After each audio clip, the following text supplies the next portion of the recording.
வேண்டும் என்றால், முஸ்லிமாக வாழ வேண்டும் என்றால் அவர்கள் அல்லாஹ்வை கண்ணியப்படுத்த வேண்டும். ரசூல் ஸல்லல்லாஹு அலைஹி வஸல்லம், அல்லாஹ்வின் திருத்தூதர் ஸல்லல்லாஹு அலைஹி வஸல்லம் அவர்களை கண்ணியப்படுத்த வேண்டும். இந்த இருவரும் யாரை கண்ணியப்படுத்தினார்களோ அவர்களை எல்லாம் கண்ணியப்படுத்தணும். அல்லாஹ் ரசூல் யாரை கண்ணியப்படுத்திருக்கிறாங்களோ அவங்களை எல்லாம் கண்ணியப்படுத்தணும். அப்படி கண்ணியப்படுத்தினால் தான் அவர் முஸ்லீம் என்பதை நம்ம புரிஞ்சுக்கணும். கலிமா மட்டும் சொல்லிட்டா முஸ்லீம் ஆயிட முடியுமா? அப்துல்லா இப்னு உபை இப்னு சலூல் இருந்தான், முனாஃபிகினுடைய தலைவன். அவன் எத்தனை தடவை கலிமாவை சொல்வான்? ரோட்ல போறவனா லா இலாஹ இல்லல்லாஹ் முஹம்மது ரசூலுல்லாஹ்னு சொன்னா சரியாயிட முடியுமா? தொழுபவர்கள் எல்லாம் மூமீன்களா? தொழுபவர்கள் எல்லாம் முஸ்லிம்களா? நோன்பு பிடிப்பவர்களா முஸ்லிம்களா? ஈமான் என்பது இதயத்தில் இருக்க வேண்டும்.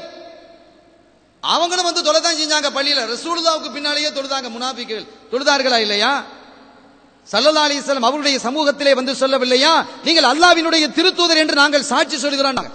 அல்லாஹ் குர்ஆன்ல சொல்றான், பச்சை பொய்யங்கறான் அல்லாஹ். இதா ஜாஅக்கல் முனாஃபிகூன காலு நஷ்ஹது இன்னக லரசூலுல்லாஹ் வல்லாஹு யஅலமு இன்னக லரசூலு வல்லாஹு யஷ்ஹது இன்னல் முனாஃபிகீன லகாதிபூன். அவன் வந்து அந்த முனாஃபிகள் வந்து உங்ககிட்ட வந்து என்ன செய்றான்? ரசூலுல்லாஹ், நீங்க ரசூலுல்லாஹ், நீங்க ரசூலுல்லாஹ், நாங்க சாட்சி சொல்கிறோம் என்றெல்லாம் அவன் சொல்லத்தான் செய்றான். ஆனா அவன் பொய் சொல்றான் நாயகமே, பச்சை பொய்யாமே.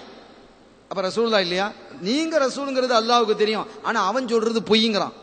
அவன் தொழுகிறது பொய்ங்கறான், அவன் நோன்பு பிடிக்கிறது பொய்ங்கறான், அவன் தாவா பணி செய்யறது பொய்ங்கறான்.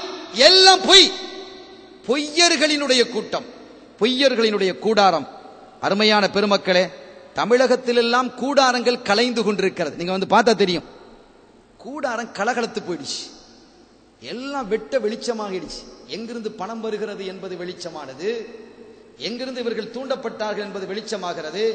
இவர்களுக்கு எதெல்லாம் கொடுக்கப்பட்டது, யாரையெல்லாம் இவர்களுக்கு அனுபவிப்பதற்கு கொடுக்கப்பட்டது என்பதை அவங்களே பேசுறாங்க. நெட்டுக்கள்லையும் பத்திரிகைகளையும் சீரழிஞ்சு கிடக்கிறது. கூடாரங்கள் அப்படியே அந்த கும்பல்கள் கலகலத்து போய் இருக்கிறதை நீங்கள் பார்க்கலாம். இதுதான் உண்மை. ஆகவே இந்த புனிதமான மஸ்ஜிதிலே, இது நாதாக்களால் நிர்மாணிக்கப்பட்ட இடங்கள், தரீக்காவினுடைய கோட்டை, தரீக்காவினுடைய இபாதத்துக்கள் நடைபெறக்கூடிய இடங்கள். இது இங்கே அதுதான் நடக்க வேண்டும்.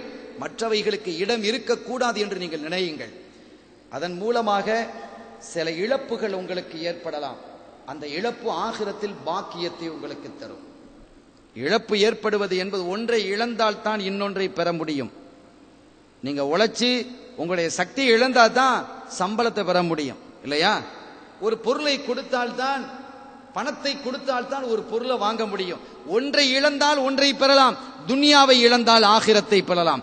துனியாவும் ஆகிரத்தும் ஒரு மனிதனுடைய இதயத்தில் ஒன்று சேராது என்றார்கள் ஸல்லல்லாஹு அலைஹி வஸல்லம்.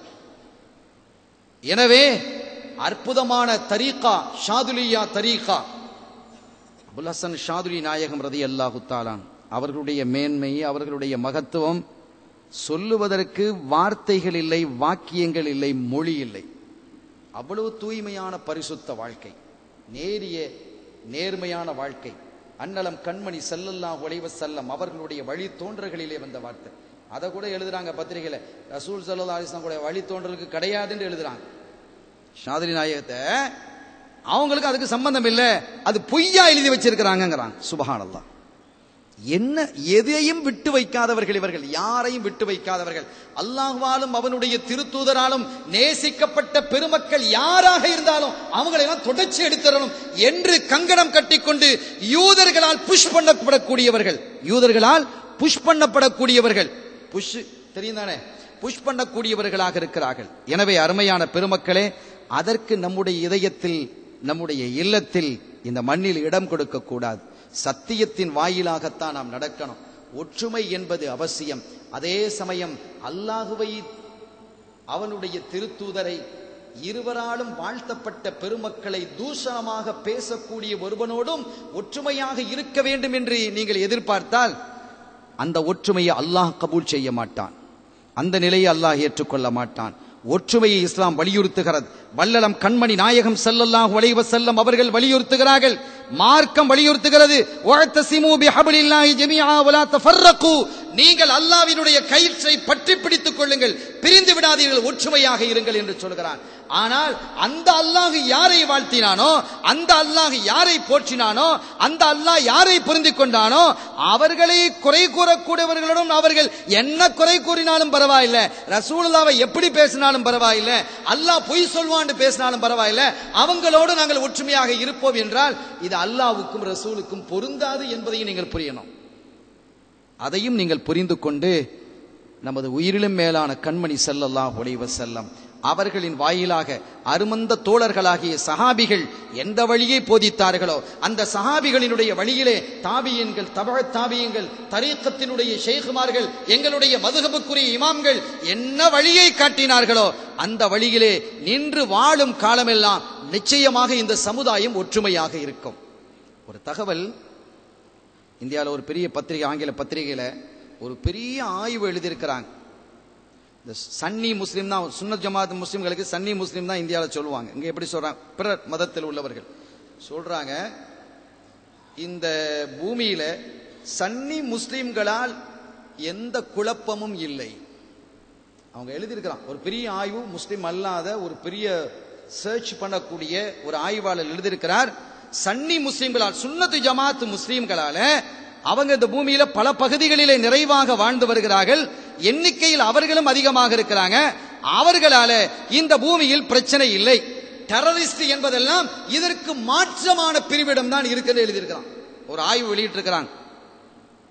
ஒரு ஆய்வுல எழுதியிருக்கிறான், சுன்னத் ஜமாத் முஸ்லிம்களாலே மற்ற மதத்தவர்களுக்கோ, மற்ற ஆலயங்களுக்கோ, கோயில்களுக்கோ, சர்ச்சுகளுக்கோ, மற்ற மதத்தை சார்ந்தவர்களுக்கோ எந்த ஆபத்தும் இல்லை அவங்க எழுதியிருக்கிறாங்க.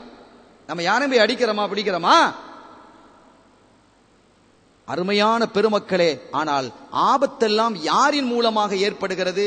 யாருடைய எழுத்தின் மூலமாக, யாருடைய பேச்சின் மூலமாக, யாருடைய ஆயுதங்களின் மூலமாக ஏற்படுகிறது என்றால் இது அல்லாத ஒரு 8% இருக்கிறாங்க டெரரிஸ்ட், அவர்களின் மூலமாகத்தான் இது நடைபெறுகிறது. அந்த முஸ்லிம்கள் தான் கெட்ட முஸ்லிம்கள் என்று அவன் எழுதியிருக்கிறான்.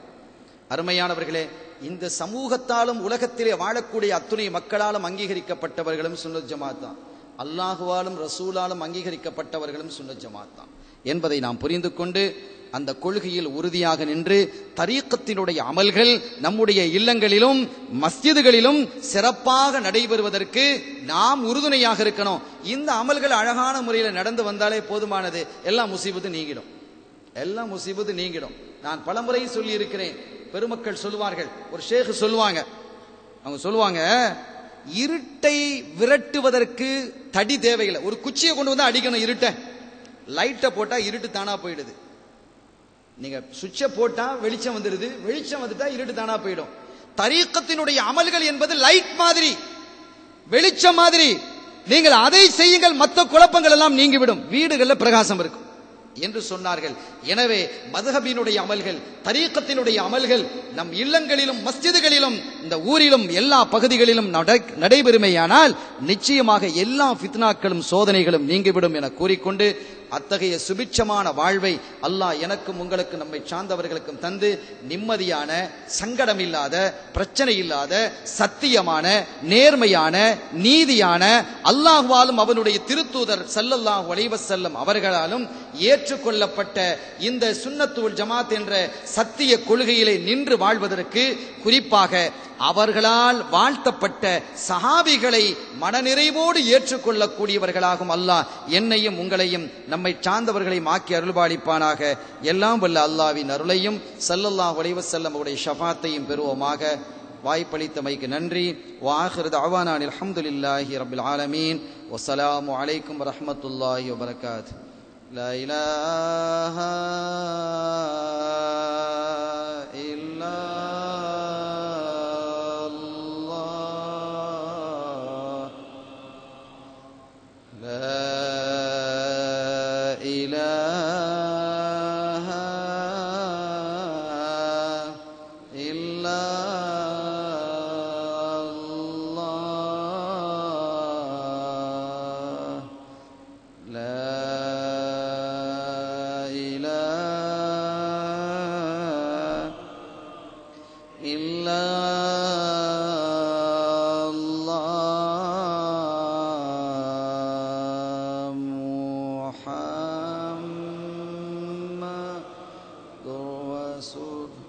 ஸல்லல்லாஹு அலைஹி வஸல்லம்.